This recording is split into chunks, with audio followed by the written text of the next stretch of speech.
Michael Jackson was the soundtrack to my youth. When I was 13 years old, I stayed up till midnight because the Thriller video was premiering that night. It's hard to describe just how momentous it all was, how important Michael Jackson was. But there was always something strange about him. In the 80s, his appearance changed so dramatically that he began to look like a completely different person.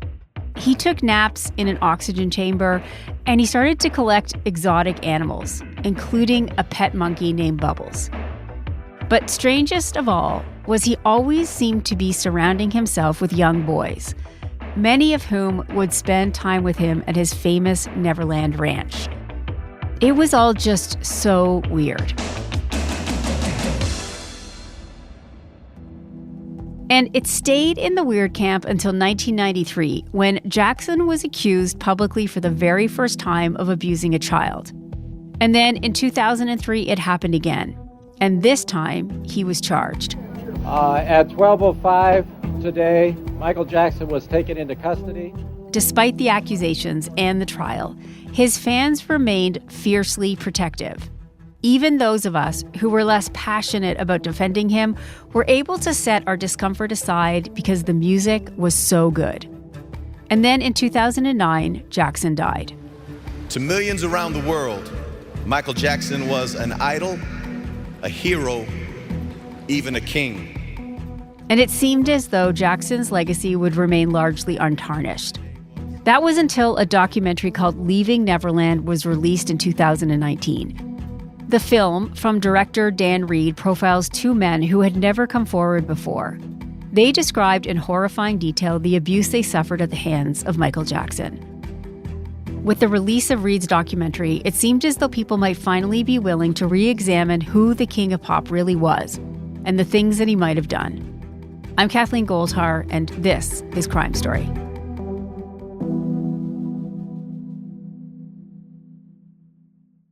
So, I'm pretty sure anybody listening to this does not need any background on who Michael Jackson was, but I do feel like we need to dive into the two men who accused him in your documentary and that you profile. So let's start with Wade Robson. Tell me about him.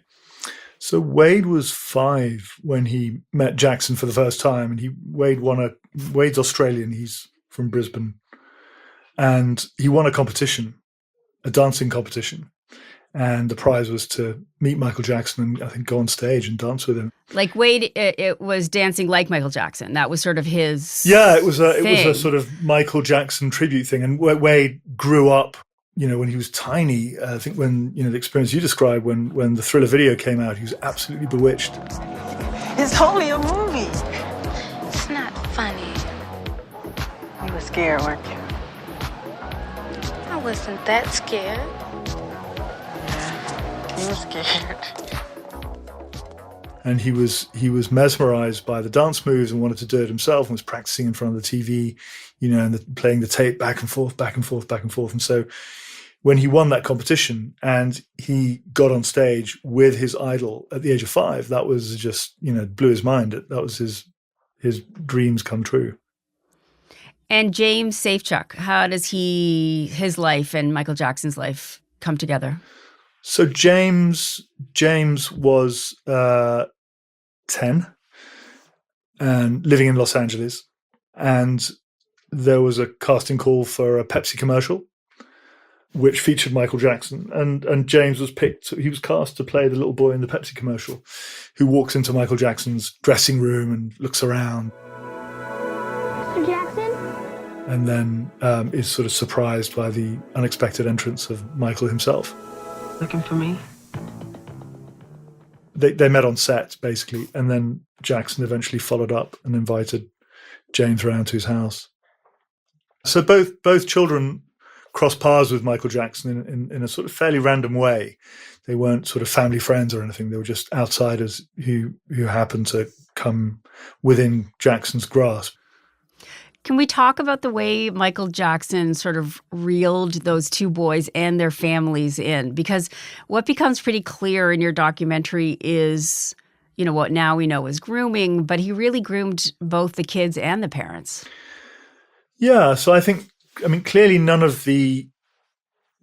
the children nor the parents saw anything threatening in Michael. I think as Wade says in the opening of the film, he's like the kindest, wisest, most helpful and affectionate. So he didn't present as someone who was creepy at the time.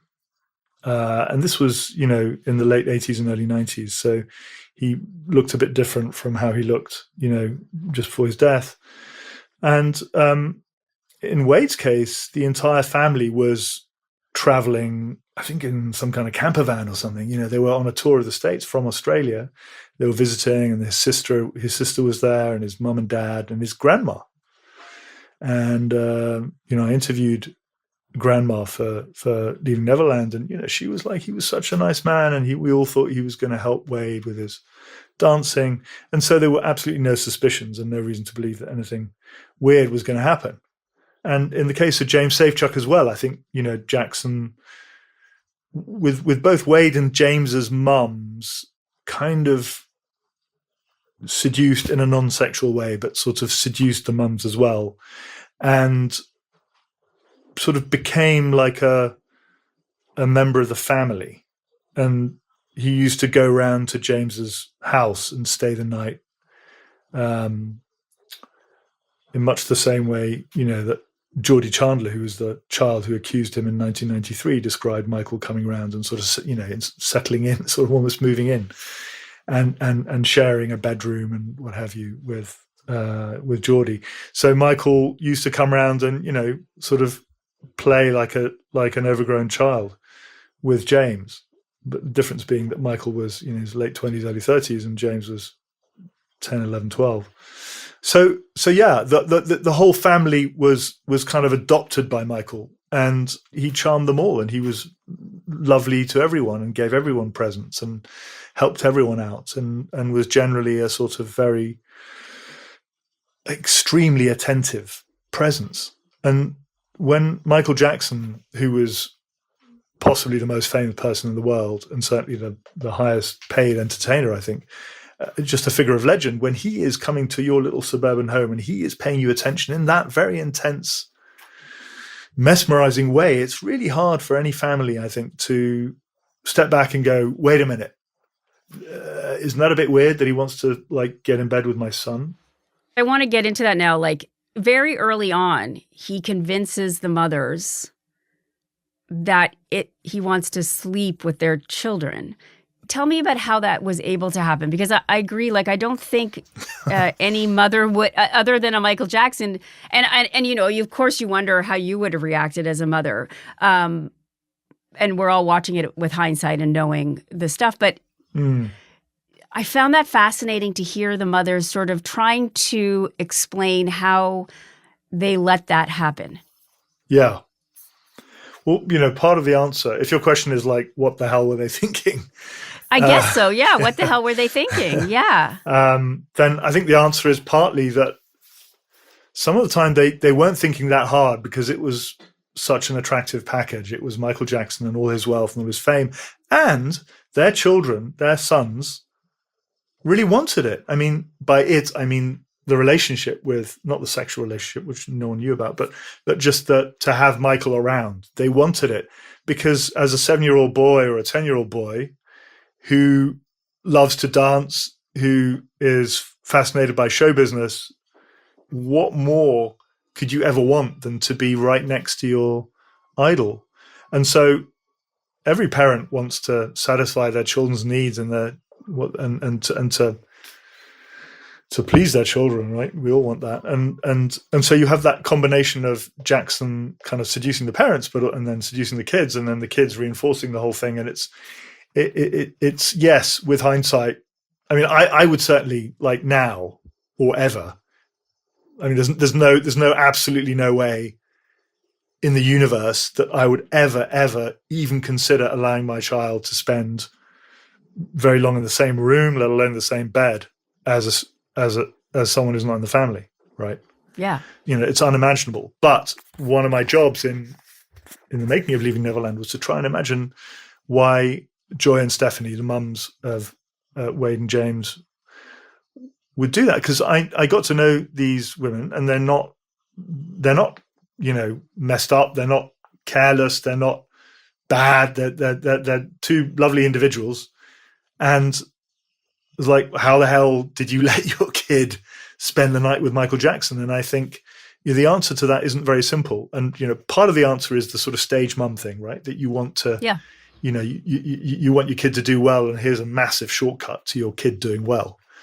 And especially in Wade's case, Wade became a choreographer very, very young, an incredibly successful choreographer, choreographing Britney Spears and what have you. And he had and has bags of his own talent, but clearly, being able to learn with Michael Jackson, that was must have been a massive boost. So all that is going on. And in the end, I think there's just two, and no one's thinking, this is a time when no one's thinking of like child molesting, really. I think we're much more wary now as a society. We're more apt to believe that it happens now. I think that was one of the things that you butted up against, is that you just couldn't believe it could happen. Yeah. And look at all the fans now. Like, look at all the fans who go like, oh my God, what?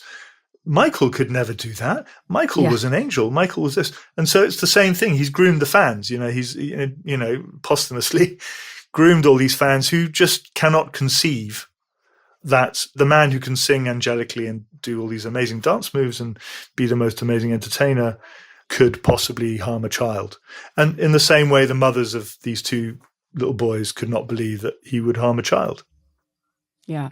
Well, just as an aside, I mean, I'm not sure I got there with that. I don't think I ever got to the point where I completely excused their behavior, but it's an interesting question. And it's part of the response of the audience, right? Is to like make a decision after you present everything. But I wasn't ready to be like, oh yeah, fame and the Michael Jackson. But who knows? It wasn't my experience. They weren't my children, and I don't know how I would have behaved. So it's hard to know. Yeah, at the time, Kathleen, there had been no allegations against Jackson. So, the words pedophile, child molester, and Michael Jackson had never been spoken in the same breath. Yeah. Right. This was before before the Geordie Chandler allegations. So nobody knew. And, Jackson was extremely smart, and he played on the floors of vulnerable families. And he knew, because he came from a vulnerable family himself, he knew exactly how to play those people.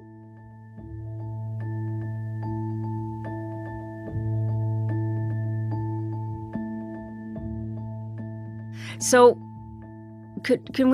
you get into the abuse? It's very graphic.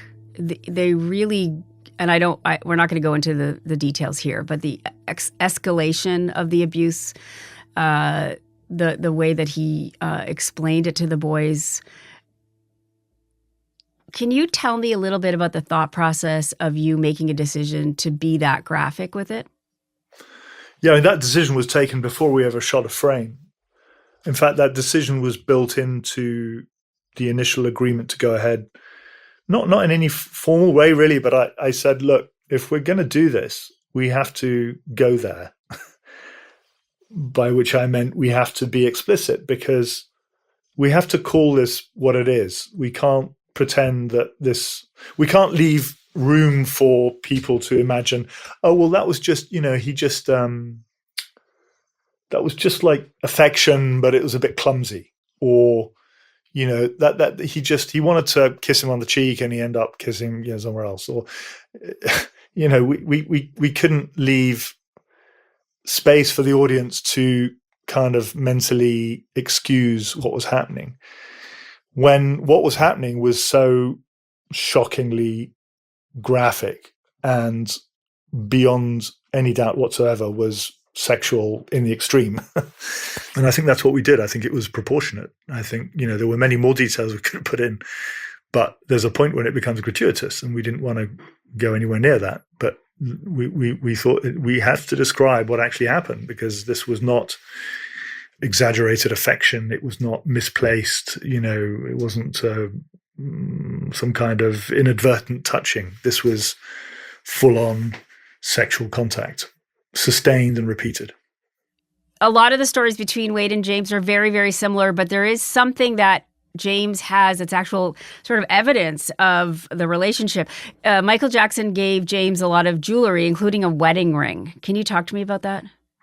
So on the first interview with James, James mentioned that he'd had this sort of wedding ceremony, just private, like a pretend wedding ceremony with Michael Jackson, in the course of which Jackson had given him a ring.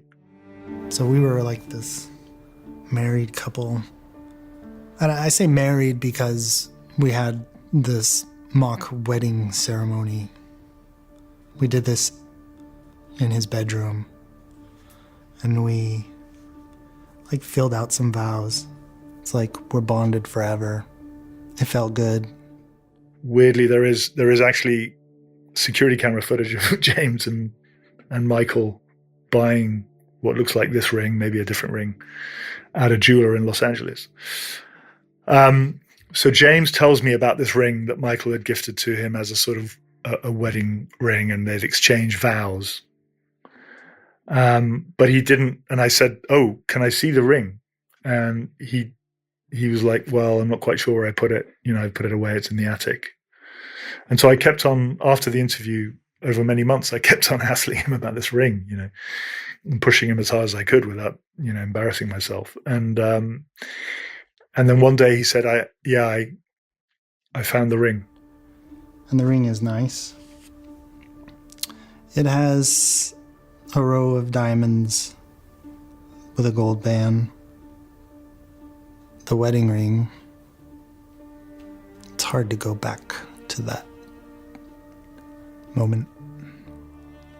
So yeah, and it's a very intense scene. It's almost like James, he takes the ring out of the box, and you can just you can feel the emotion in the room as he looks at it. Yeah, I don't like looking at the jewelry.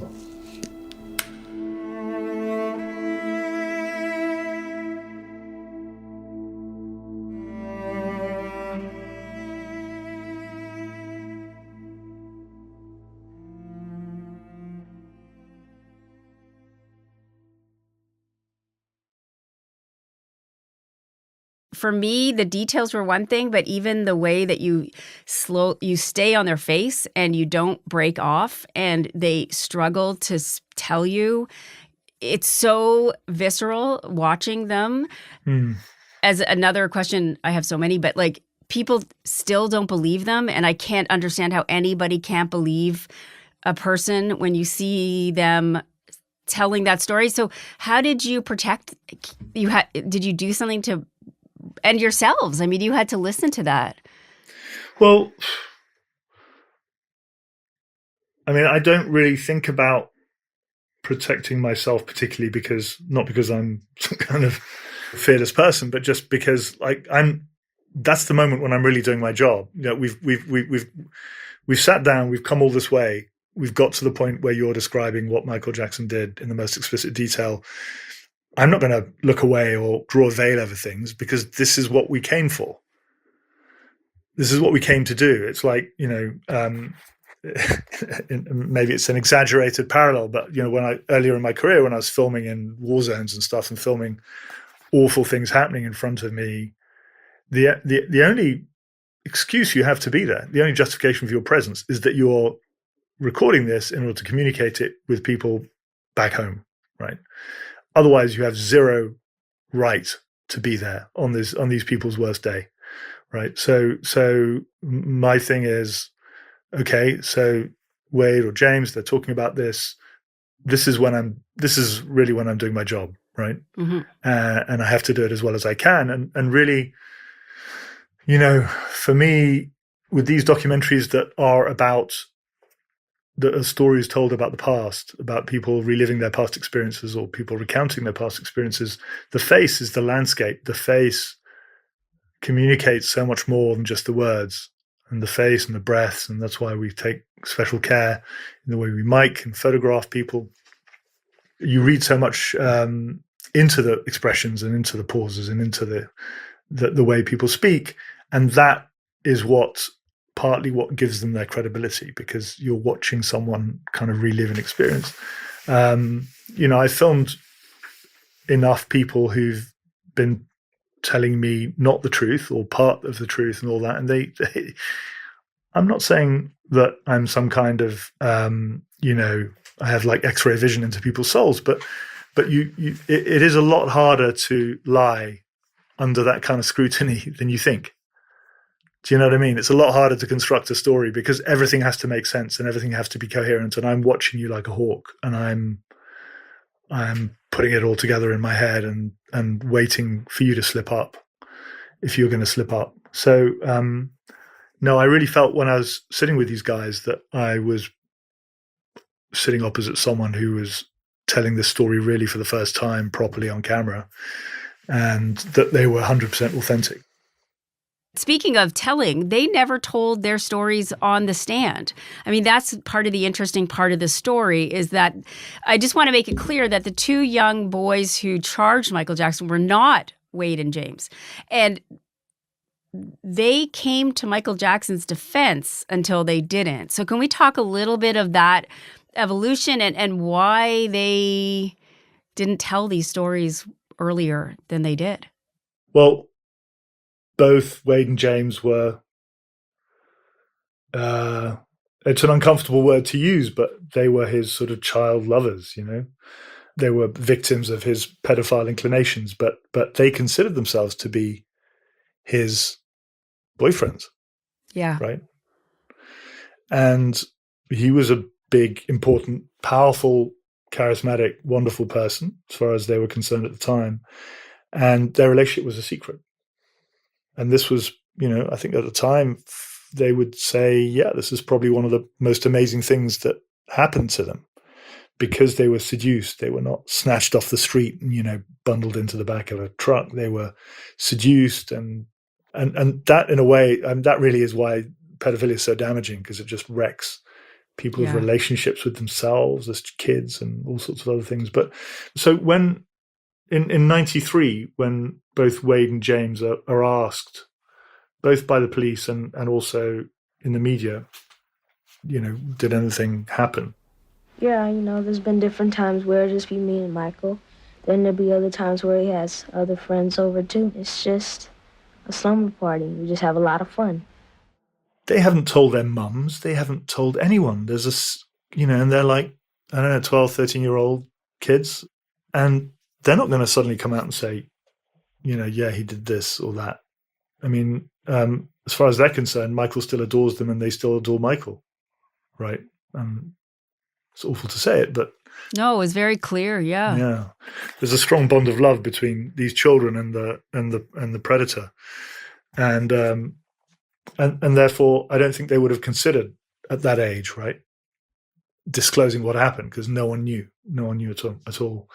By 2005, which is when Wade was asked to testify on Michael's behalf, you know, obviously Wade is an adult then and he knows what he's doing, but at the same time, he still hasn't disclosed. He's still, no one knows what's happened. And as far as everyone concerned, he's Michael's great friend and he's a successful choreographer, and everything is what it seems. And so he goes up on the stand and he testifies very powerfully, and he's defense witness number one, and he's you know, does an excellent job of defending Michael, and he lies. He lies, he perjures himself on the stand. And, you know, talking to Wade afterwards, he felt he had no choice, and he didn't want to betray his friend Michael. Like, I would have dreams of Michael being in jail and being killed in jail or dying in jail. I mean, just like those two things, Michael Jackson and jail, just did not go together for me. I mean, I still loved him deeply, you know? And that's why he lied to cover up. And so, you know, that's kind of what Leaving Neverland is all about, is in particular Wade's moment when he goes like, I can't go on like this anymore. I can't lie to myself. I can't lie to the world. I have to come out no matter what the consequences. And then, you know, the fans will go, and the Jackson's lawyers will go, yeah, but they're contradicting themselves. You know, they testified in his favor before, and now they're saying the opposite. What's going on? And well, yeah, I mean, late disclosure is absolutely kind of standard and routine for people who've been seduced and abused as children, because the child keeps the secret. That's the whole point. And beyond a certain point, telling your mom, telling your can you imagine the embarrassment of coming out with this? And most people don't. Most people never say anything. I also found it interesting that both men really came to that realization when they had their own children. Yeah. It was like all of a sudden they realized that Jackson wasn't a boyfriend. Jackson wasn't a lover. Jackson was an abuser. And it was because they looked at their kids and they said it would kill me to know that this was happening to them. Yeah. I mean, how devastating. And that's very common as well when, typically the point where people tip and disclose that they were sexually abused in the past is, either after the death of the abuser, right? Yeah. Or until they have their own child and go like, wait a minute, as you said earlier, if someone did this to my child, that this just feels so hateful and so absolutely revolting and wrong. And if that's what happened to me, then I have to think again about what this relationship was, Yeah. So people kind of mock Wade and James for like, oh, they didn't realize it was abuse. And, but in fact, it's complicated and it's difficult. And when children are abused at that age, it kind of gets stuck in their mind, and it's very hard for them to get out from under that. And so it requires so much courage and so much energy to turn on your abuser. All the more so when your abuser is like the world's most famous man, and you're going to get an absolute ton of crap in the media, in court, etc. They're just going to go for you and take you down because there's so much at stake. As the Jackson fans always say, and his lawyers always say, it's all about the money. Well, it is all about the money, and the money it's all about is the fortune that Jackson earns for all the people, from his family to his lawyers, and there's just a torrent of money that flows from Jackson's work, and Wade and James have never had a penny. They've not had a penny, and they won't get a penny unless and until a jury in California finds that they are telling the truth.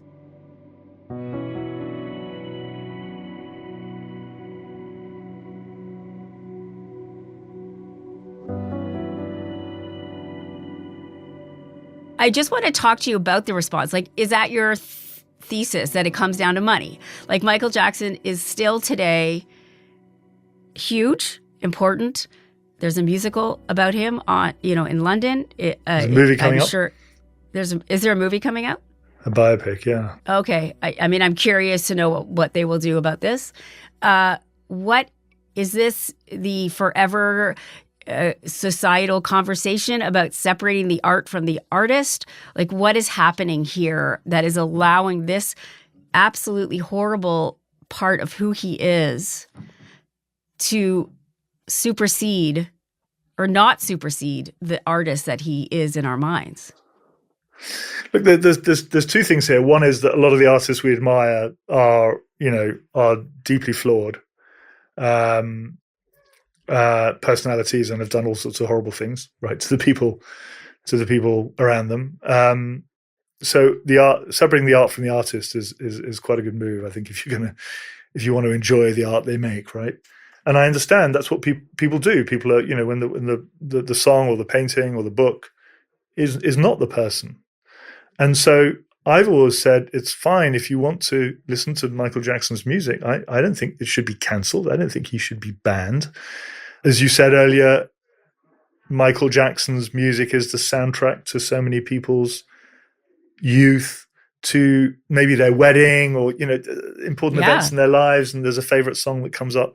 And so you're not going to start making people feel that they're sort of evil for having done that, for having enjoyed that. So that's a non-starter. So there's no point in trying to separate, in trying to castigate people for enjoying the music of Michael Jackson. I think you just have to accept that, this man liked to rape children, and that's whose music you listen to. And if you're comfortable with that, fine. If you're not comfortable with it, think about something else and enjoy his music, or don't, whatever. It's up to you. But my job was to tell Wade and James' story, and that's why, I'm about to release Leaving Neverland 2, which is a kind of follow-on story about what happened when they tried to take the people responsible for enabling Michael and covering up his abuse to take them to court. I'm just following their story. I was fascinated by who they were and their courage in coming forward, and their courage in telling this story in the most explicit detail, in order, really, from their point of view and from my point of view, to make a film that was an eye-opening revelation about how grooming happens. How did their estate respond to the movie? Well, so it seems that no one associated with Jackson Companies or his estate or his lawyers had any inkling of what we were up to. And, we didn't, I mean, we were careful not to, spread the word of what we were doing, but we didn't make everyone sign NDAs or anything. We didn't operate in secrecy, but, they had no idea until the film dropped in the Sundance program. And wow. Yeah. I remember I was on the night when it was, the Sundance Film Festival program was published.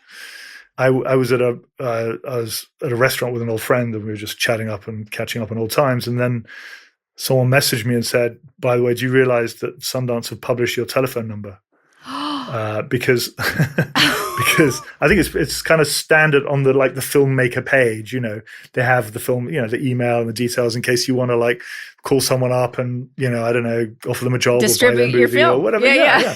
And so suddenly there's this mad rush to get my details taken off as all these sort of dozens of emails started coming in from random people to my office email address saying, you bastard, how could you do this, and what's going on? And people at the time, no one knew that it was Wade and James, but people would get, so Twitter and social media was exploding and remained kind of incandescent really for the next 2 or 3 months. And so I'd say the reaction from Michael Jackson's estate and from his lawyers was pretty incandescent as well. They were outraged. They sought to deny. They claimed he's the victim and that I'm, falsifying the story and lying, and James and Wade are liars, etc., etc. I mean, they never found anything that to support their view that I'm lying or that Wade and James are lying. But in the end, it's he said, Yeah. And Michael Jackson is still dead or alive and extremely powerful, wealthy. Exactly. How are Wade and James today? I think they're doing remarkably well. Wade is teaching dance. He's got a nice life. I think he lives in a nice spot and has a lovely family and really works very hard to maintain his sort of mental equilibrium. And I think tries to inspire other people. He's a kind of life coach as well. I don't know if that's the wrong word, but James is, I would say, more still kind of struggles a little more to reconcile what happened and to come to terms with what happened between him and Michael and how that sort of played out in the rest of his life. And I think he, in the past, he's had problems with alcohol and what have you, but is doing really well now, and is much more out there. He's talking about what happened to him a lot more. He has a podcast, I think, with Wade, so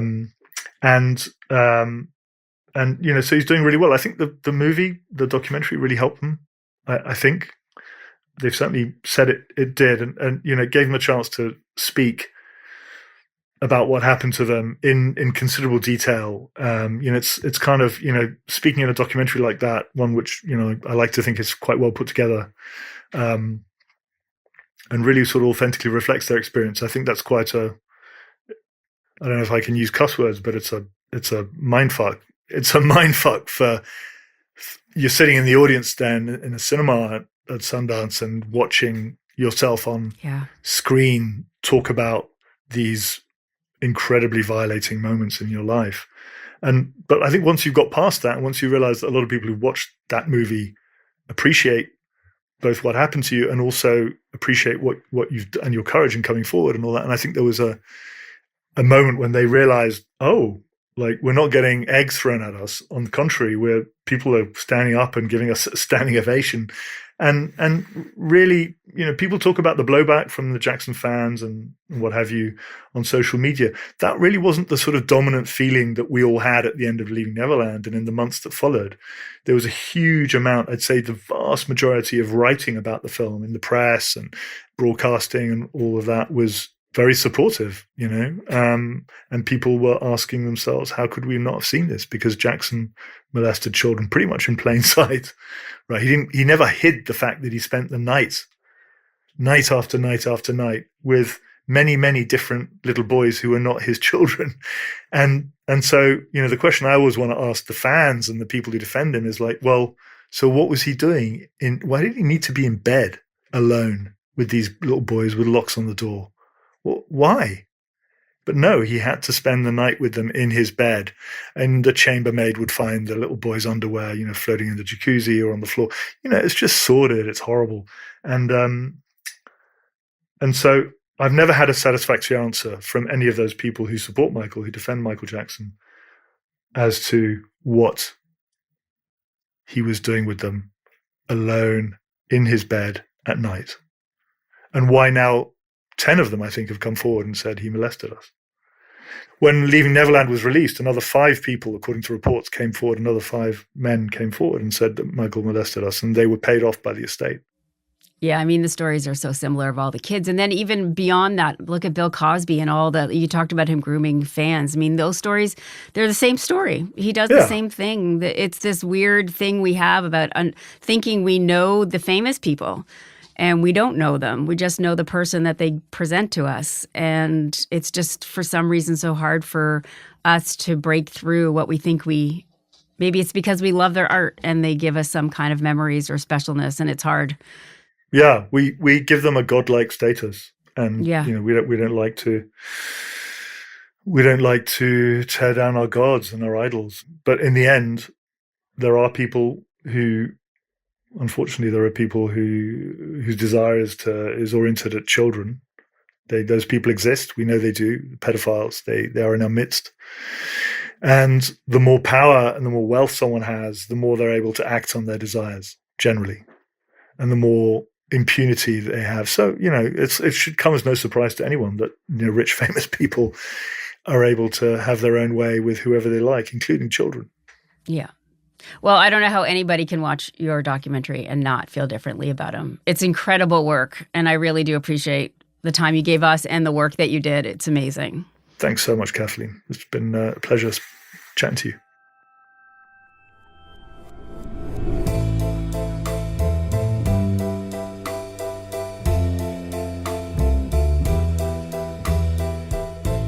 You've been listening to Crime Story from CBC Podcasts.